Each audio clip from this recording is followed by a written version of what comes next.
Break બાદ આપનું સ્વાગત છે. અમે કૃત્રિમ સૂર્ય બનાવનારા દક્ષિણ કોરિયા અને ચીનની વાત કરી હતી. હકીકત એ છે કે આ કોઈ થોડા ઘણા દેશની વાત નથી, બલકે દુનિયાના 35 દેશો સાથે મળીને કૃત્રિમ સૂર્ય બનાવી રહ્યા છે. આ દેશોમાં અમેરિકા, રશિયા, ચીન, સમગ્ર યુરોપ અને ભારત પણ સામેલ છે, જેની હેડ ઓફિસ ફ્રાન્સમાં છે, જ્યાં ફ્યુઝન રિએક્ટર બની રહ્યું છે, જેનું નામ ઇન્ટરનેશનલ થર્મોન્યુક્લિયર એક્સપેરિમેન્ટલ રિએક્ટર આપવામાં આવ્યું છે. ગ્લોબલ ન્યુક્લિયર ફ્યુઝન રિએક્ટર એટલે કે કૃત્રિમ સૂર્ય માટે છેક 2010માં કન્સ્ટ્રક્શન શરૂ કરવામાં આવ્યું હતું. જો કે શરૂઆતથી જ આ પ્રોજેક્ટ વિલંબ અને પડકારોનો સામનો કરી રહ્યો છે. આ પ્રોજેક્ટનો ખર્ચ કોણ ઉઠાવે છે એ પણ સવાલ થાય. એનો જવાબ એ છે કે આ તમામ 35 દેશો આર્થિક અને ટેકનિક રીતે યોગદાન આપે છે. સ્વાભાવિક રીતે સવાલ થાય કે આ 35 દેશોમાંથી ફ્રાન્સને જ કેમ પસંદ કરાયું. સૌપ્રથમ તો ફ્રાન્સમાં કેડરેક જગ્યા લોકેશનની દ્રષ્ટિએ પરફેક્ટ હતી. બીજું કે ન્યુક્લિયર રિસર્ચ માટે પણ અહીં જરૂરિયાત મુજબનું ઇન્ફ્રાસ્ટ્રક્ચર હતું. જો કે જુદા જુદા દેશોને જુદી જુદી કામગીરી આપવામાં આવી છે. ચીનને કહેવામાં આવ્યું છે કે તમે આગ લગાડો, એટલે કે નકલી સૂર્યને સળગાવો.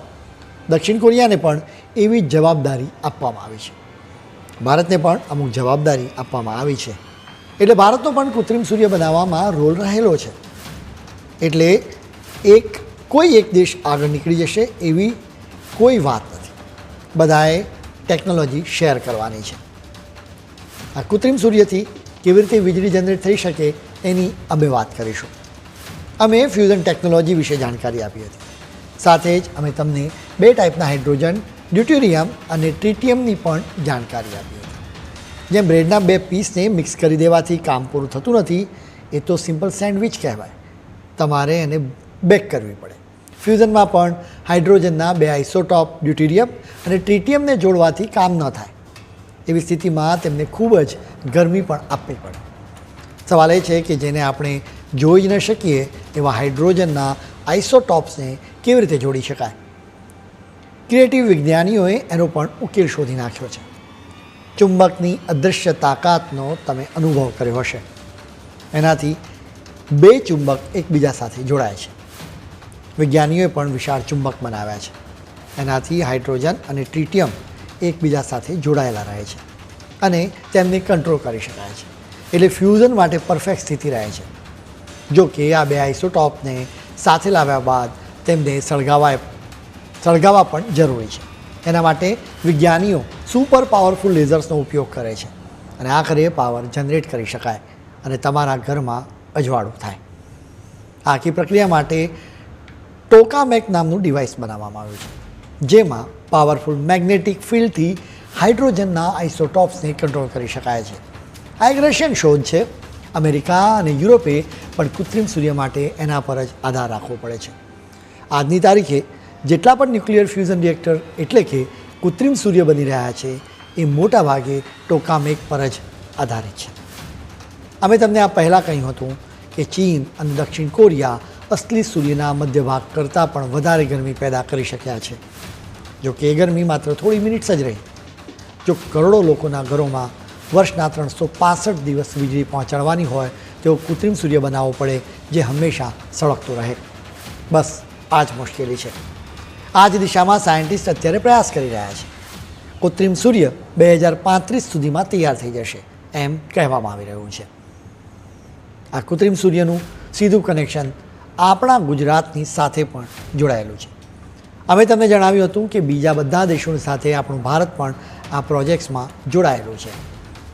આપણા માટે ગૌરવની વાત એ છે કે આ ગ્લોબલ ન્યુક્લિયર ફ્યુઝન પ્રોજેક્ટ માટેના મહત્ત્વના કમ્પોનન્ટ્સને ગાંધીનગર પાસે ઇન્સ્ટિટ્યૂટ ઓફ પ્લાઝમા રિસર્ચ દ્વારા તૈયાર કરવામાં આવી રહ્યા છે.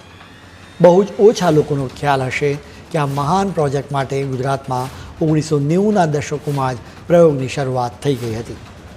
હવે માઇલસ્ટોન હાંસલ કરવામાં આવ્યું છે. આ આખા પ્રોજેક્ટમાં ફિઝિકલ અને ટેકનોલોજીની સમસ્યાઓને લઈને સ્ટડી ગુજરાતમાં જ આર્થ સાયન્સ સેન્ટરમાં થઈ રહ્યો છે. આ સાયન્સ સેન્ટરમાં ભરપૂર ડેટાબેઝ છે. ભારતનું ન્યુક્લિયર ફ્યુઝન રિએક્ટર તૈયાર કરવા માટે આ ડેટાબેઝ ખૂબ જ મહત્ત્વનો રહેશે. ઇન્સ્ટિટ્યૂટ ઓફ પ્લાઝમા રિસર્ચના સાયન્ટિસ્ટ આ આખા પ્રોજેક્ટ્સમાં ખૂબ જ મહત્ત્વનું યોગદાન આપી રહ્યા છે. જુદા જુદા રિપોર્ટ્સમાં કહેવામાં આવ્યું છે કે આ ફ્યુઝન રિએક્ટરમાં આગ લાગી જાય તો એવી સ્થિતિમાં એનું કુલિંગ કેવી રીતે કરી શકાય એના માટે ટેકનોલોજી ઇન્સ્ટિટ્યૂટ ઓફ પ્લાઝમા રિસર્ચમાં તૈયાર કરવામાં આવી રહી છે. આ આખા પ્રોજેક્ટથી શું લાભ એની અમે વાત કરીશું. હાઇડ્રોજનના 1 કિલો આ બે આઇસોટોપને મિક્સ કરવામાં આવે તો એનાથી 1500 મેગાવોટ વીજળી જનરેટ કરી શકાય. આટલી વીજળી જનરેટ કરવા માટે સામાન્ય રીતે 10,000 ટન કોલસો બાળવો પડે. એટલે જ આ કૃત્રિમ સૂર્ય આવશે તો કોલસાથી હાથ કાળા કરવાની જરૂર નહીં પડે. કોલસા કૌભાંડ અને માઇનિંગ કૌભાંડનો પ્રોબ્લેમ જ કંઈક અંશે દૂર થઈ જાય.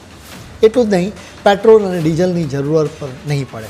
ઇલેક્ટ્રિક વ્હીકલ્સ ધરાવતા લોકોને પણ લાભ થશે.